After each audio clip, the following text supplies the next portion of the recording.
నాగల్లోని Anantula Rama Reddy gardens లో MLA Sudheer Reddy అధ్యక్షతన TRS party సభ్యత్వ నమోదు మరియు హైదరాబాద్ రంగారెడ్డి మహబూబ్ నగర్ గ్రాడ్యుయేట్స్ ఎమ్మెల్సీ ఎన్నికలపై కార్యకర్తల సన్నాహక సమావేశం నిర్వహించారు। ఈ సమావేశంలో ఏ అంశాలు చర్చించాలో అలాగే గ్రాడ్యుయేట్స్ ఎన్నికల్లో ఎలాంటి కార్యాచరణతో ముందుకు వెళ్తున్నారు అనే దానిపై ఎమ్మెల్యే సుధీర్ రెడ్డితో మా correspondent Naveen face to face.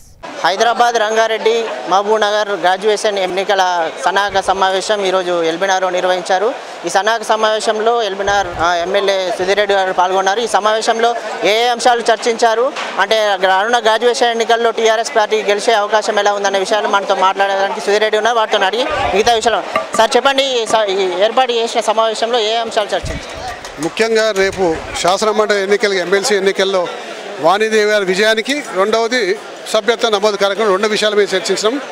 కార్యకర్తలు చాలా ఉత్సాహంగా ఉన్నారు। ఖచ్చితంగా వాణిదేవి గారిని 100%గా అత్యధిక మెజార్టీతో గెలిచేది ఖాయం, ఆమె గెలుపు ఖాయం అని చెప్పేసి కూడా ఈ సందర్భంగా మనవి చేసుకుంటాను।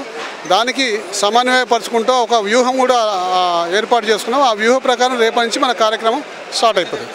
అంటే ఈ మా రంగారెడ్డి జిల్లా ఇన్ఛార్జిగా మంత్రి హరీష్ రావు గారు ఇచ్చారు। అంటే గత ఎన్నికల్లో అంటే ఎల్బీనగర్ నియోజకవర్గంలో కార్పొరేటర్లు అంటే కొద్దిగా ఓటమి చెందినప్పటికీ ఇప్పుడు ఈ రంగారెడ్డి జిల్లా ఇన్ఛార్జిగా మంత్రి హరీష్ రావు వచ్చారు। అంటే హరీష్ రావు గారు ఎక్కడికి వచ్చినా దాని విజయం కంపల్సరీ వస్తుందని ఆశ ఉంది। ఇప్పుడు దీనిపైన మీరేంటి? అట్లేం లేదు, అంటే వారు ఒక మంచి లీడర్ నాయకుడు కాబట్టి అందరినీ సమయపరిచి మరింత ఉత్సాహాన్ని కలిగిస్తాడన్న ఉద్దేశంతో వారిని ఇన్ఛార్జ్ చేసింది కాబట్టి తప్పనిసరిగా హరీష్ రావు గారి ఆధ్వర్యంలో వారి నాయకత్వంలో రంగారెడ్డి జిల్లాలో అందరూ కూడా కలిసికట్టుగా పనిచేసి కేసీఆర్ గారు కేటీఆర్ గారు ఇచ్చిన దిశా నిర్దేశాన్ని అందరికీ కూడా కార్యకర్తల వరకు తీసుకుపోయి మా అభ్యర్థిని గెలిపిస్తాం। అంటే ముఖ్యంగా ఇప్పుడు ప్రతిపక్షాలు ఒక ఆరోపణ చేస్తున్నాయి సార్, పివి నరసింహారావు కూతురు గారికి వాణిదేవి గారికి ఇక్కడ ఓడిపోయే సీట్ ఇచ్చారని వాళ్ళు ఆరోపిస్తున్నారు।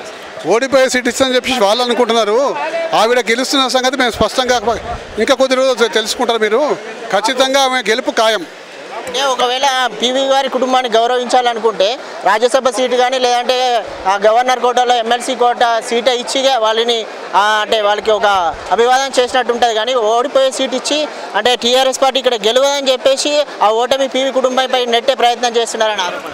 ఒకవేళ ఆమె ఓడిపోతుందని చెప్పేసి అనుకుంటే ఆమె పివి గారి కుటుంబం మీద మీకు అంత గౌరవం ఉంటే మీరు పోటీ పెట్టకుండా ఆమె మరింత గౌరవంగా యునానిమస్గా ఏకగ్రీవంగా చేసి పంపాలి। కానీ రాజకీయాలు చేయడంలో బీజేపీ పార్టీ దిట్ట కాబట్టి అనేక రకాలుగా దాన్ని మసిపూరి మరడికాయ చేసి ఏదో తప్పుడు ప్రచారం చేసే ప్రయత్నం చేస్తున్నారు। ఎన్ని ప్రయత్నాలు చేసినా ప్రయత్నాలన్నీ విఫలమైపోతాయి।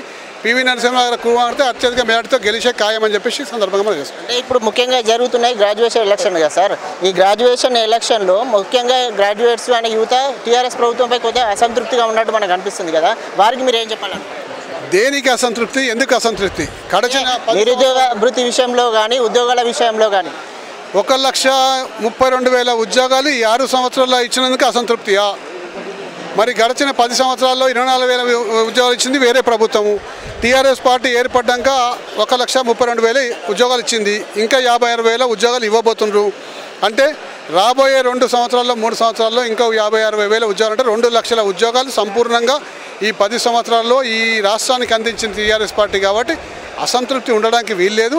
ఒకవేళ ఉన్నా కొద్దో గొప్ప ఉంటుంది అంతే తప్ప ఇంతకన్నా ఇంకా అద్భుతాలు చేసే ఏ పార్టీ కూడా ముందు లేదు కూడా భవిష్యత్తులో।